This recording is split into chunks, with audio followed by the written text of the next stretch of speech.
We'll begin by sitting in a comfortable meditation posture, and we close the eyes. Always we want to become established in that deep inner silence, the silent witness. This is our objective.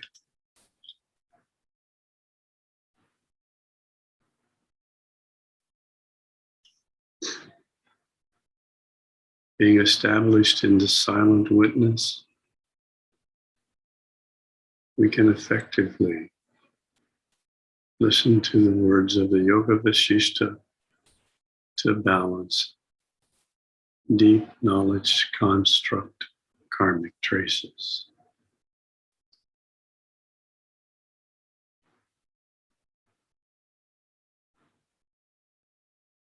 Chapter 22. Qualities of the mind resting in supreme joy. Vasishta continued.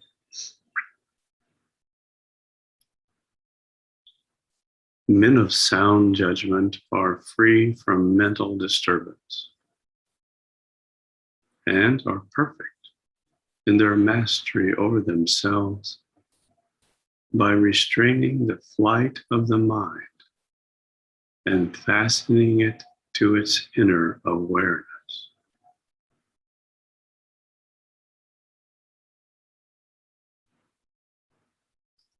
They swerve from the sight of phenomena as unworthy of their notice. They seek knowledge of their chief good. They behold the all-seeing God in their mental and external sights, and have no perception of unintelligent phenomena.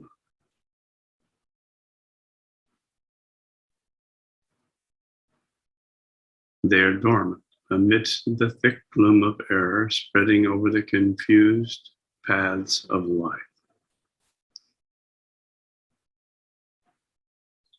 They are awake under the transcendent light of divine knowledge that requires the vigilance of the living.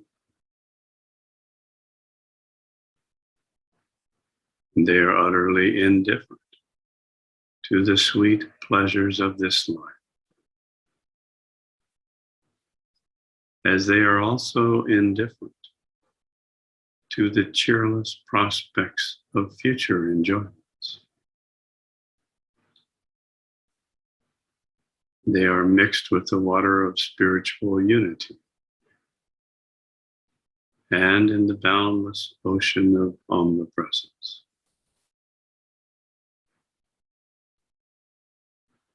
By their rigorous austerities, resembling the vigorous heat of the sun, they melt away like ice in a river.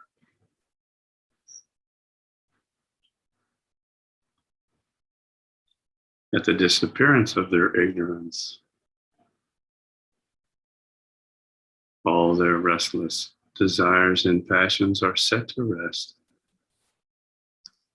like the turbulent waves of rivers, subside of themselves in the absence of stormy clouds.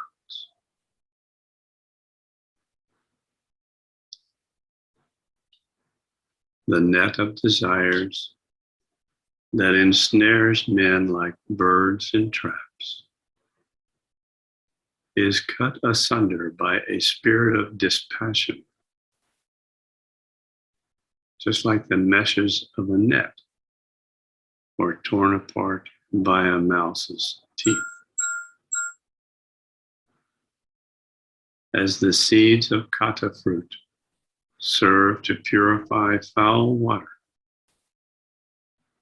so philosophy tends to cleanse human nature of its errors.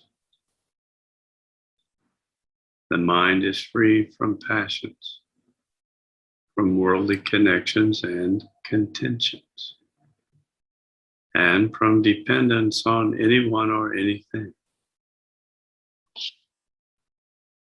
It is also liberated from the bonds of ignorance and error, like a bird set free from its cage.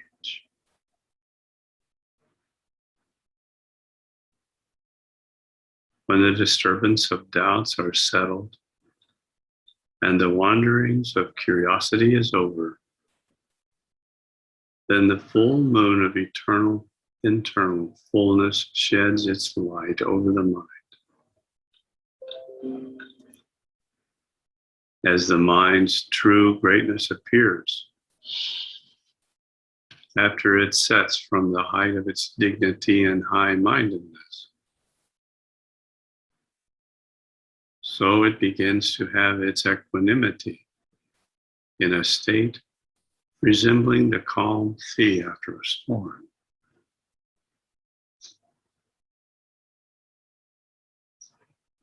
As long as the shadow of concerns hangs over the mind, it is darkened and stupefied and broken in the heart, until the sun of renunciation rises to dispel its gloom. The sunshine of consciousness makes the lotus bed of intelligence shine in its pure luster and unfolds the foliage of its virtues before the dawning light above it. Intelligence is charmer of hearts and delighter of all in the world. It is fostered by the quality of goodness, just as the moon becomes full by her increasing digits or phases.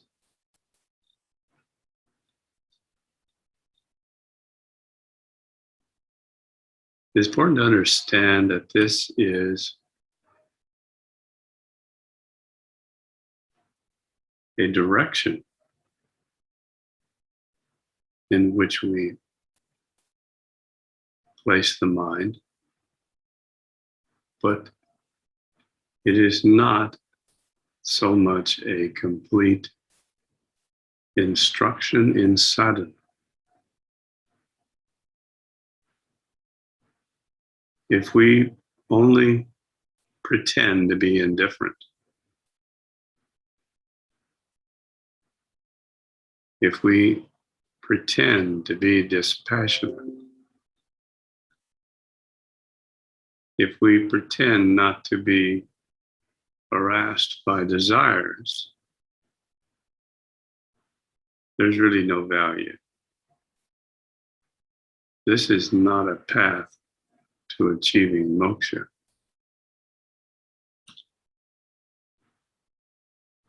In and of itself.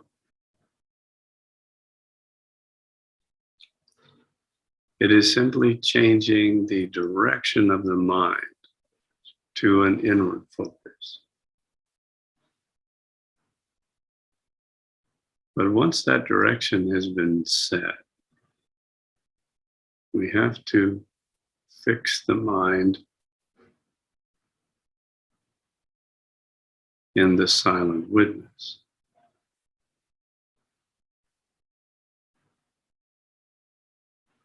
We are disturbed by karmic traces and taken out of the silent witness.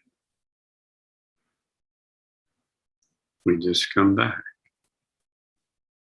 It's really just like performing meditation on the mantra. As we think the mantra, we're constantly aware of thoughts arising.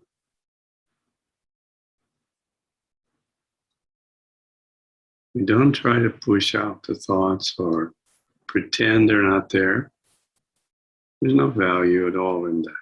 In fact, it is harmful. We simply accept, here are thoughts. But now my direction and attention is on thinking the mantra. We expand that particular instruction a little bit. and we have our attention on the silent witness. It may be that we can't hold that attention there. Distractions arise. Those distractions that arise when our intention is to be established in the silent witness are manifestations of karmic traces. But when our intention is to be established in the silent witness, and we have manifestation of karmic traces, then we have the proper formula. Because as karmic traces manifest in the mind, while our attention is focused on being the silent witness, that creates the environment to balance those karmic traces.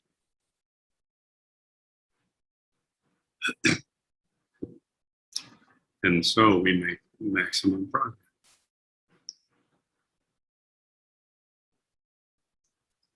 Just ignoring thoughts in the mind without having the mind focused on the intention of being established in the silent witness has no value. In fact, it weakens the mind. It creates apathy and lethargy. And apathy and lethargy are not friends to moksha. They allow the ignorance to persist. So it's a delicate path that we tread. Not becoming into a mood making of enlightenment. That does more harm than good.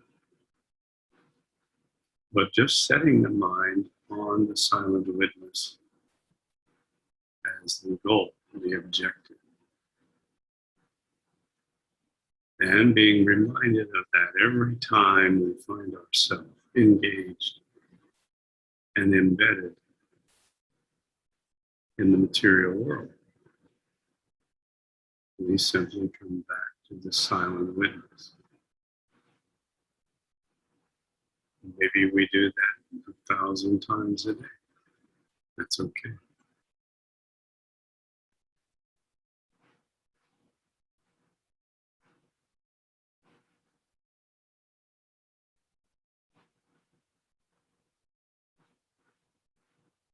What more shall I say on this subject? Other than he who knows the knowable God has his mind expanded like the sphere of heaven, which has no beginning nor end. The mind enlightened by reasoning is as exalted in its nature as to take pity on even the gods, Hari, or Brahma and Indra. The gods continually seeking to quench their thirst from waters appearing in the mirage,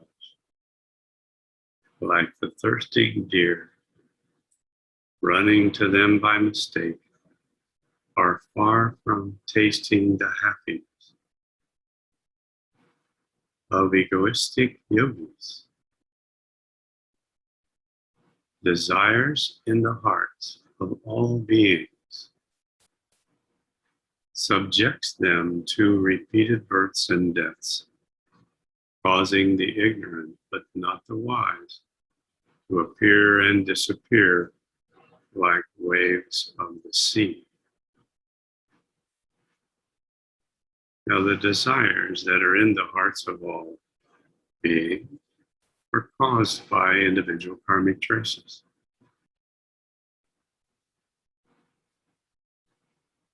So our objective and our path and all that we do is about balancing karmic traces.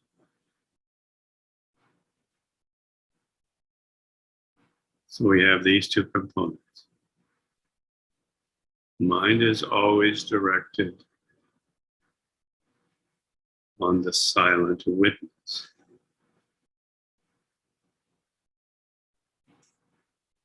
And secondarily,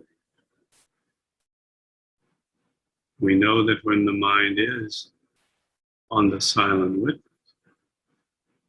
that is the ultimate destruction and balancing of all karmic traces.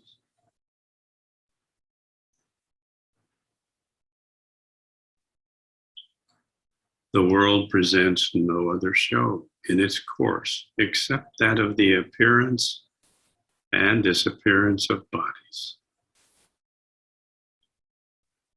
Now they are seen to move about in the sport of time, then fall as a prey to it forever. But the spiritual body is neither born nor dies in this world. It is not affected by the decoration or loss of the material body,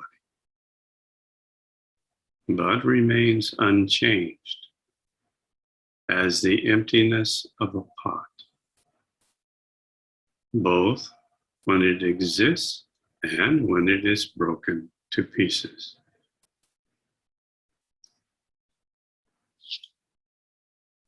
As understanding rises with its cooling moonbeams within us, it dispels the mist of false desires rising before us like a mirage in a dreary desert. The spectacle of the world presents its dusky appearance to our view only as long as we do not consider the question, what am I? And what are all these about me?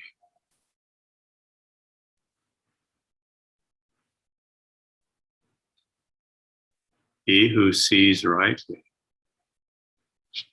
who sees his body as an apparition of his error and the abode of all evils, and that his body does not serve the spiritual meditation of his soul and his maker. He sees rightly, who sees that his body is the source of all the pain and pleasure which afflict at different times and places, and that the body does not answer its purpose of spiritual edification. He sees rightly, who sees the one ego, pervading infinite space and time as the source of all accidents and events that constantly take place in them.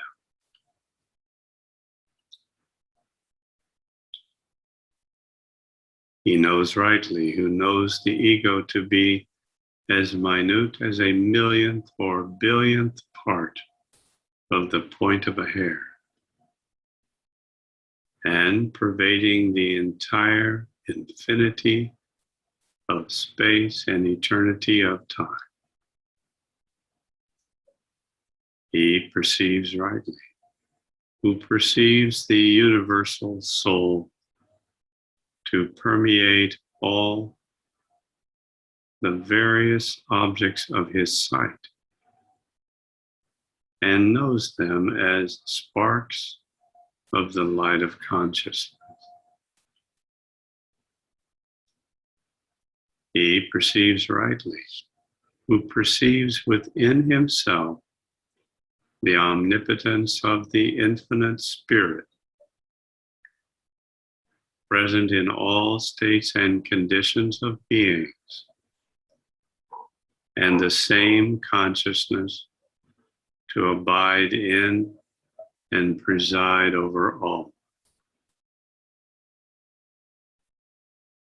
He understands rightly, who understands by his wisdom that he is not the body that is subject to diseases, dangers, fears and anxieties, and to the pain and pangs of old age and death.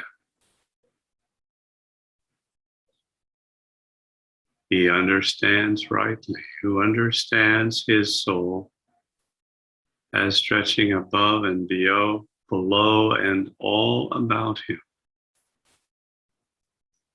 whose magnitude has no bounds nor equal to it. He knows full well, who sees his soul as a string to which all things are strung like pearls on a necklace, and that it is not the mind or heart that is seated in the brain or bosom.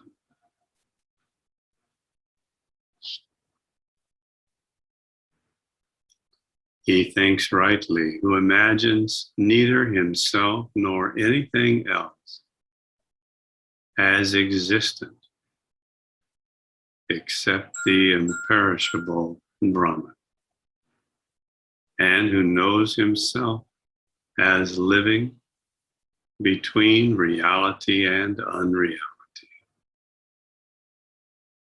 He is right, who beholds that they call the three worlds to be only parts of his self,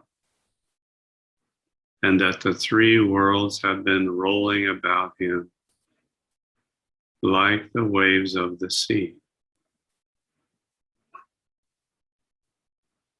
He is right, who looks with pity upon the frail world, and who has compassion for the earth as his younger sister.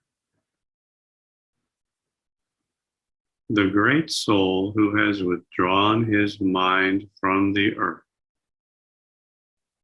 looks brightly upon the earth by repressing his radiance on the interests of his individual ego.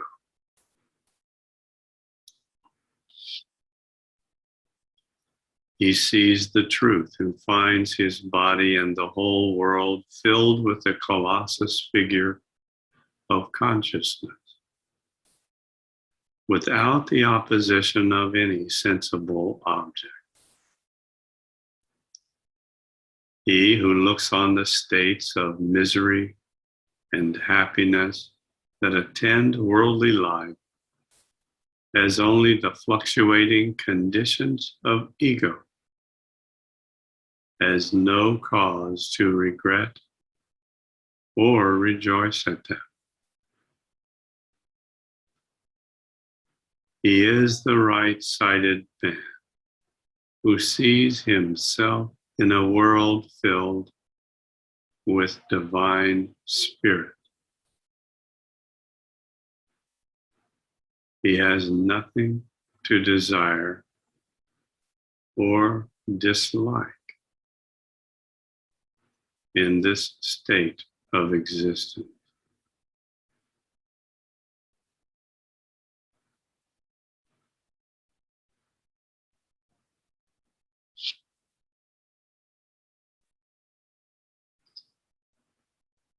Now we continue established in the silent witness.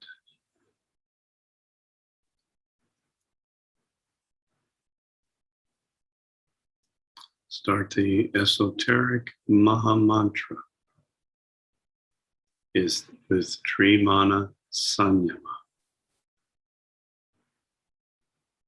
engaging the mind in the thinking of the mantra while performing Sanyama on Hare Krishna, Hare Rama. Always established. in the silent witness.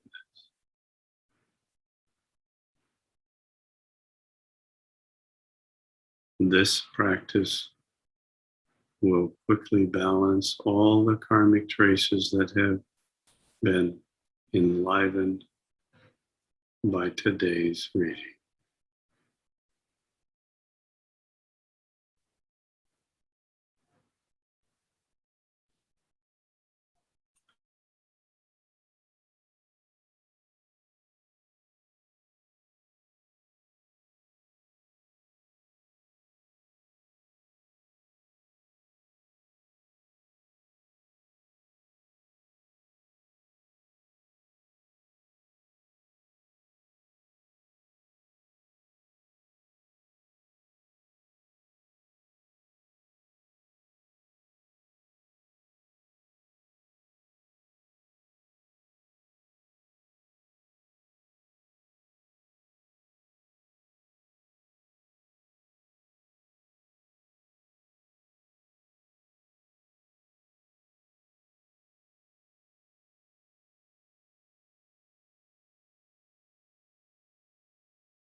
Jai Gurudev.